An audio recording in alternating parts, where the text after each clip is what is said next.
Vote আবহে ফের খাস কলকাতায় বিপুল পরিমাণ নগদ অর্থ উদ্ধার। রাজ্যে নির্বাচনের আবহে ফের উদ্ধার প্রচুর পরিমাণে নগদ টাকা। ভোটের 24 ঘন্টা আগে দক্ষিণ কলকাতার হরিদেবপুর থানা এলাকায় নাকা তল্লাশি চলাকালীন এক 4 চাকা গাড়ি থেকে লক্ষাধিক টাকা উদ্ধার করে নির্বাচন কমিশনের বিশেষ নজরদারি দল বা এসএসটি। ঘটনাটি ঘটেছে 153 বেহালা পূর্ব বিধানসভা কেন্দ্রের অন্তর্গত জুলপিয়া রোডের টপুর মোড়ে। নির্বাচন কমিশন নির্ধারিত নিয়ম মেনে সেখানে নাকা চেকিং চালাচ্ছিলেন এসএসটির আধিকারিকরা।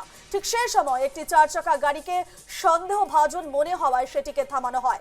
গাড়িতে তল্লাশি চালাতে উদ্ধার হয় বান্ডিল বান্ডিল নোট। ছবি আপনাদের সামনে এই মুহূর্তে আমরা রাখছি, দেখতেই পাচ্ছেন। পুলিশ এবং নির্বাচন কমিশন সূত্রের খবর যে লক্ষাধিক টাকা নগদ পাওয়া গেছে। গাড়ির চালক বা আরোহীরা এই বিপুল পরিমাণ অর্থের সপক্ষে কোনো বৈধ নথি দেখাতে পারেননি। আপনাদের আরেকবার জানিয়ে রাখি, ভোট আবহে খাস কলকাতায় উদ্ধার লক্ষাধিক নগদ টাকা। দক্ষিণ কলকাতার হরিদেবপুর থানা এলাকায় উদ্ধার হয়েছে নগদ টাকা। 4 চাকা গাড়ি থেকে লক্ষাধিক টাকা উদ্ধার। নির্বাচন কমিশনের বিশেষ নজরদারি দলের অভিযান এবং গাড়িতে তল্লাশি চালাতে উদ্ধার হয় বান্ডিল বান্ডিল নোট।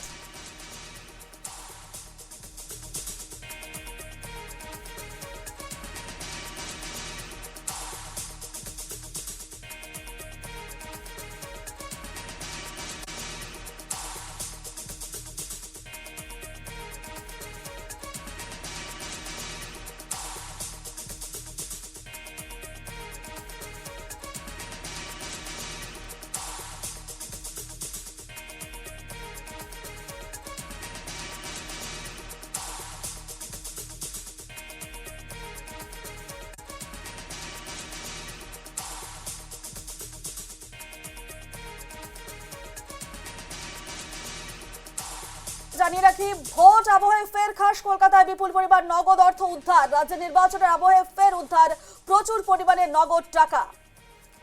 এ নিয়ে বিস্তারিত জানবো, ফোন লাইনে রয়েছেন আমাদের প্রতিনিধি শঙ্কদীপ মুখার্জি। শঙ্কদীপ, ঠিক কি এই মুহূর্তে আপডেট রয়েছে এবং এই যে নগদ অর্থ উদ্ধার হয়েছে সে বিষয়ে কি তথ্য উঠে আসছে?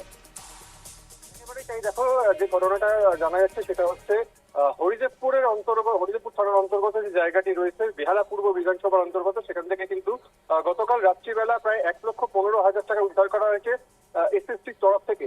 এসএসটির তরফ থেকে যে নাকা চেকিং চলছিল সেই নাকা চেকিং একটি 4 চাকা গাড়িকে দাঁড় করানো হয় এবং সেই গাড়ি থেকেই কিন্তু যখন তল্লাশি চালানো হয় একেবারে নগদ 1,15,000 টাকা সেটিকে উদ্ধার করা হয়। গাড়ির চালক এবং খালাসিকে পরবর্তীকালে যখন জিজ্ঞাসাবাদ করা হয় এসএসটির তরফ থেকে এই টাকার উৎস কি কোথায় নিয়ে যাওয়া হচ্ছিল এবং কোথা থেকে এসেছে সেই বিষয়ে কিন্তু কোন রকম কোনো সদুত্তর তারা দিতে পারেনি বা বৈধ কাগজপত্র সেটা দেখাতে পারেনি। তারপরে দুজনকে আটক করা হয়েছে এবং তাদেরকে জিজ্ঞাসাবাদ করে এই মুহূর্তে টাকার উৎস জানার চেষ্টা করা হচ্ছে। রূপা, জিজ্ঞাসাবাদে কি কোনো তথ্য উঠে আসছে, নতুন কোনো তথ্য কিছু জানতে পারছো? একেবারেই তাই। দেখো, তাদেরকে কিন্তু লাগাতার জিজ্ঞাসাবাদ করা হচ্ছে এবং এই টাকা কি ভোটের কোনো কাজে লাগানোর পরিকল্পনা ছিল, কারণ বেহালা পূর্ব বিধানসভায় ভোট কিন্তু আগামী 29 তারিখ। সেই পরিপ্রেক্ষিতে এই নিয়ে কিন্তু তৃতীয়বার বেহালা পূর্ব বিধানসভায় কিন্তু টাকা উদ্ধারের ঘটনা ঘটলো, তাও নাকা তল্লাশিতে।